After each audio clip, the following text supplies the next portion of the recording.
Nu, redz, mēs te par tevīm papētījām, kā mūsu sabiedrībā zināms cilvēki par tevīm daudzi kaut ko zina, daudz kaut ko raksta, saka, ka tev pazīst, un mēs atradām par tevīm dažādus faktus. Es tev viņus nolasīšu, un tev būs jāpasaka, vai tā ir taisnība vai pilnīgs bleņas. Jaunībā tu esot aizrāvies ar boksu. Nē. Pilnīgi nav taisnība? Nē. Pat ne tuvu tam? Nē, tūnī, man daudz draugu bija boks, jo, es saku, te pašai Jelgavā bija 2 boks klubu tēlē. Skolas gados, kad es biju tur. Daudz kolēģi gāja tur trenēties, bet es pats ne. Tev esot ievērojama kaklasēšu kolekcija. Nē, daudz, bet ievērojami nevar teikt. Pagaid, cik ir daudz? No tūkstošiem kaklas? Nē, kāds simtos kāds. Tu strikti ievērojot veselīgu dzīvesveidu, regulāras fiziskas nodarbības un arī stingru diētu. Tagad, jā, spiests vienkārši. Spiests.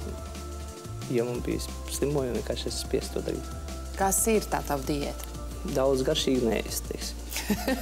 Daudz garšīgi neēst? Jā. Kā to var izdarīt vispār? Jāatsakās.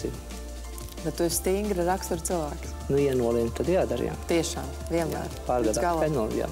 Tā, ko es pārliecināju. Nē, šokolādē? Es tikai, tumšo melno šokolādi. Ai, mums meitenēm tik jāmācās. Nē, tur vajag vienkārši gribēšana. Vajag mērķi. Kāds ir mērķis? Mērķis dzīvot veselīgāk. Līdz 100? Nezinu, dzīvot veselīgi. Mazāk jāiet pie dakteri.